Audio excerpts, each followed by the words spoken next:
We've worked all season to get ready for the fantasy football playoffs. I mean, obviously, some of us have that starting in week 14. Now, I think you should be starting in week 15 regardless. That's for another video.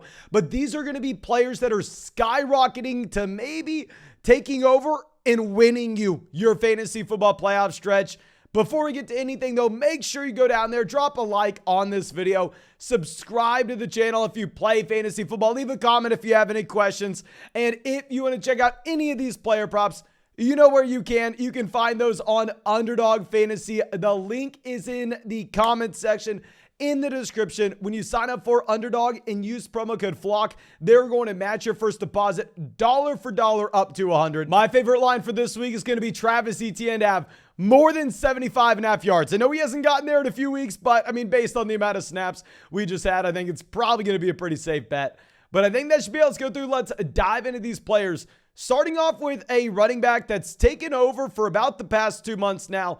And I'm ready to rank him as a top 10 guy every week. Honestly, I mean, if you're looking at our rankings this week, we were even more aggressive ranking Rhamondre Stevenson. With Rhamondre Stevenson, this is a running back that literally has turned into Alvin Kamara. I'm sitting here watching the Monday night game and I'm going, okay, I don't know where the old Alvin Kamara went. I don't know what the New Orleans Saints did to him, but maybe he was just reincarnated into Rhamondre Stevenson for the New England Patriots. And that if we're going through and looking at what we've had since the Chicago Bears game, October 24th, so that was some time ago, 8 targets, 7 targets, 7 targets, 6 targets. The past 2 weeks with Damian Harris, 10 targets and 8 targets. The man is leading this team in receiving almost every given week. On top of this, if you're looking at what you have as a rusher, the man's consistently getting to double-digit carries. And this is even in games with Damian Harris good to go. Now, I want to say that, honestly, the ceiling may be higher than what we've seen so far. Because Rhamondre Stevenson's been getting there based off of a volume and volume alone.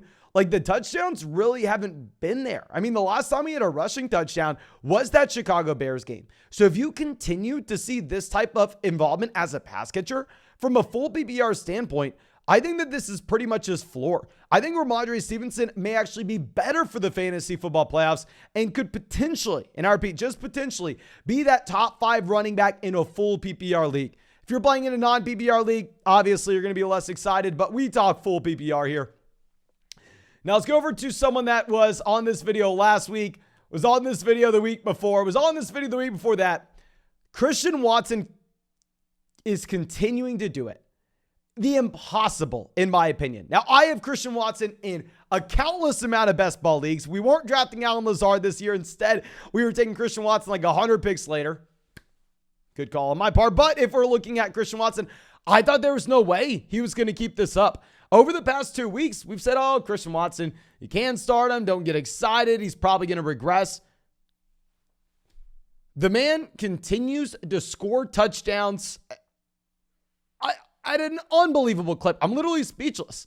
Because if we're going through and looking at this, Christian Watson, since the breakout against the Dallas Cowboys, where he had 4 receptions, 107 receiving yards, and 3 receiving touchdowns, follows it up with another 4 reception game. So not a lot of volume, but doesn't matter. 2 receiving touchdowns, 48 receiving yards. The game after that, 4 receptions. So not a lot of volume, doesn't matter. 110 receiving yards and the receiving touchdown. The game after that, 3 receptions. So no volume, doesn't matter. It's incredible. 40 receiving yards, the receiving touchdown, 46 rushing yards, and the rushing touchdown to go along with this. I don't know how this is happening. Christian Watson must be the most efficient wide receiver of all time. There's no way it keeps up. I don't know. I'm hoping it does, but we're probably going to get Romeo Doubs back in. You get Romeo Doubs back in, the volume's not there. God, what the hell? Now, I'm hoping he does well. I just don't see him being a top 12 wide receiver rest of season. I think Garrett Wilson is more likely to be this year's Amon-Ra St. Brown than Christian Watson. And of course, we got to talk Garrett Wilson here. Garrett Wilson this past week, 15 targets. 15 targets. Now, keep in mind, Mike White threw the ball at a ridiculous clip, but this is back-to-back weeks now with Mike White under center, where Garrett Wilson has looked like that locked and loaded wide receiver one from a fantasy football perspective. You go back to Garrett Wilson's profile coming out of Ohio State. He was an elite level prospect. The man's been phenomenal over the past 2 weeks. You've had Corey Davis healthy. You've had Elijah Moore going out there and getting work as well. So it's not like this situation's going to get any worse for Garrett Wilson going forward. Over the past 2 weeks now with Mike White, he's been a wide receiver one in fantasy. I think if we had to pick between these rookies, who's going to continue to do it rest of season, I'm definitely betting on Garrett Wilson over Christian Watson. Even if I'm very excited for Christian Watson, I'm rooting for both these guys. Garrett Wilson has the volume where Christian Watson is living off of some of the most ridiculous efficiency marks I've ever seen. But now going over to a quarterback, very rarely are we talking quarterbacks here. I do want to look at Joe Burrow because Joe Burrow is elevating his play to be in that elite level tier. Obviously, he's always been a great real life NFL quarterback, but there's a difference between real life and fantasy because we know if you're going to be able to go out there and just pick up 30 rushing yards a game and occasionally have a rushing touchdown, that is going to equate to about 100 additional passing yards per game from a fantasy points per game standpoint. It's obnoxious the way that that's how quarterbacks are scored. And previous to this season, it looked like Joe Burrow wasn't going to have much rushing upside, but we just have to remember Joe Burrow suffered that devastating knee injury. And I think that combined with the horrendous offensive line play is what had Joe Burrow as a quarterback that shouldn't have ran last year, didn't run at all last year, where things are changing now in Cincinnati. Joe Burrow this past week against the Kansas City Chiefs goes out there, has 11 rushing attempts for 46 rushing yards and the rushing touchdown. The week prior has 9 rushing attempts for 32 rushing yards. Going back to what we were saying with how fantasy football scoring is, this is 13 fantasy points. Now, I'm no mathematician, but let's get out this little calculator here and show you how it's done. That 13 fantasy points he's had off the ground over the past 2 weeks equates to an additional 325 passing yards over the past 2 weeks with how fantasy scoring is. And for this reason, because he's actually running the ball a little more now, the only quarterbacks that have scored more points per game than Joe Burrow this season have been Patrick Mahomes, Josh Allen, and Jalen Hurts. Burrow has always been an elite real-life quarterback, but now I think he's getting there in fantasy as well. Now, going over to the, obviously, poster boy of this video, the entire reason we're making it, DeAndre Swift's now the starter in Detroit. DeAndre Swift's now the running back one. DeAndre Swift now looks like Travis Etienne. It's a running back that had not had a game with more than 10 carries, had not had a game with more than 10 touches since week 1. Week 1 was the last time he had 10 or more touches in a game.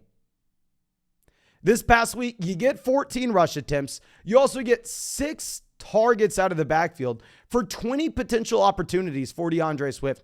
We know that he's a phenomenal pass catcher. Now, this over the past 2 weeks, he's had 14 targets. He played more snaps than Jamal Williams this week. And keep in mind, this was a game the Detroit Lions won 40-14. What happens when the Lions get in a full-blown shootout? What happens if they play the Minnesota Vikings this week? The spread on this game is 1 point. The over-under is to have this as the highest scoring game in the NFL this week. In that kind of game environment, DeAndre Swift may even be better. So this is why over the past month, he's been ranked outside our top 24 weekly running back rankings, but we've been adamant talking about his rest of season upside. And now this is when he is reaching that upside this week, as you'll see in our running back rankings video. We have him ranked as a top 10 guy. Now, going over to another running back, as someone that I've disrespected in the past, and I have to give an apology to him, you, everybody. Brian Robinson over the past month has been great. Brian Robinson over the past month has had 26, 15, 18, 21 rush attempts. And from a full PPR standpoint, I was saying he wasn't intriguing. And the reason for this is previous to the past 2 weeks, Brian Robinson on the season had a total of 7 receiving yards. The entire year, previous to the past 2 weeks, he had 7 receiving yards. And if you weren't being involved as that pass catcher whatsoever, and Antonio Gibson was the main guy that was picking up that J.D. McKissic role and he wasn't sharing any of it, I really didn't see the ceiling for Brian Robinson in an offense that wasn't going to be great if he was splitting the backfield and not going to catch the ball at all. Well, now it looks like a running back that is going to be getting you 20 carries a game. He's going to be getting you 2-3 targets a game. Over the past 2 games, he's had 35 receiving yards. He's had a receiving touchdown. So he has turned the corner a bit, starting to catch the ball a little bit more. That's a big freaking deal. Going back to what we were talking about with Joe Burrow and picking up just a little bit of rushing equity, even if it's just a little bit of rushing equity as a quarterback, even if it's just a little bit of receiving down equity as a running back, that makes a big difference in your fantasy scoring. Now, going over to our next guy, we're going to be looking at Mr. Tyler Lockett. At what point do we rank him as a top 12 wide receiver? Like seriously, Tyler Lockett this past week, 12 targets, 9 receptions, 126 receiving yards, and the receiving touchdown. If we're going back and looking at Tyler Lockett, over the past 5 weeks, Tyler Lockett has 5 touchdowns. Tyler Lockett has scored a touchdown every single game. Tyler Lockett's been wildly consistent in these contests as well. He's averaging over 70 receiving yards a game. If you're getting 70 receiving yards and the receiving touchdown any given week, you are a wide receiver that as long as you have that one big play, you can go up and be that top 10 option like that, and you have the floor of a wide receiver too. So I had previously been ranking Tyler Lockett as well as DK Metcalf as mid wide receiver 2s in fantasy. And I think maybe that's literally where their floor is. I think maybe we need to take into account that that's their floor, and a median ranking should have them as that low end wide receiver 1, because what's the worst case scenario if you put them in your lineup? Now going over to Keenan Allen, someone who's been dealing with injuries all year, of course. This is a wide receiver that this past week had a ridiculous amount of target volume. Keenan Allen had 14 targets this week, 7 targets the week prior, 8 targets the week before that. Now, keep in mind with Keenan Allen, they trailed the entire game. Justin Herbert dropped back to pass pretty much every single down. Like, the passing volume for Justin Herbert was through the roof. So that is going to skew the amount of targets that you're getting from Keenan Allen. You should get Mike Williams in eventually as well, which is going to be a little frustrating here if you're going to be looking at the consistency that we are going to get from Keenan Allen, because there's a good shot that maybe you end up having Keenan Allen as the wide receiver 2 in this offense, even if that's not going to be a guarantee. But still, I think Keenan Allen can be ranked in any given game. You have no Mike Williams as a low-end wide receiver 1, and when you have Mike Williams playing as a high-end wide receiver 2. Now let's go down to our last guy. Tony Pollard and the Dallas Cowboys look ridiculous. Dropped 54 points this past week. Now we have a decent sample of what Tony Pollard looks like in this Dallas Cowboys offense with Ezekiel Elliott. You know, back after the Green Bay Packers game, back after the Minnesota Vikings game, we were saying sell high on Tony Pollard. We love him as a player, but at the end of the day, if Ezekiel Elliott comes in and splits the backfield, maybe it's not going to be a role that we can be too excited about. It does not matter with how good this Dallas Cowboys defense is. It does not matter with how they're able to go through and with how they are able to run the ball only in the second half. If they get these big leads like we've seen, they just beat the Minnesota Vikings 40-3. They just beat the Indianapolis Colts 54-19. They're running the ball. Pollard has 12 carries, 91 rushing yards, multiple rushing touchdowns. Ezekiel Elliott can get his as well. The man obviously is going to be used as a pass catcher. If you're looking at the targets that you've had from Pollard versus Zeke this year, it's not really a debate between the two. Now, I think that's all we got for you. Of course, thank you so much for being a member of the flock, supporting the channel. If you enjoyed this video, go down there, drop a like, leave a comment if you have any questions. If you want to check out any of these player props, you can find the link to Underdog Fantasy down there in the comment section, down there in the description. But thank you again. I truly do appreciate you, and I truly do hope you have a great day.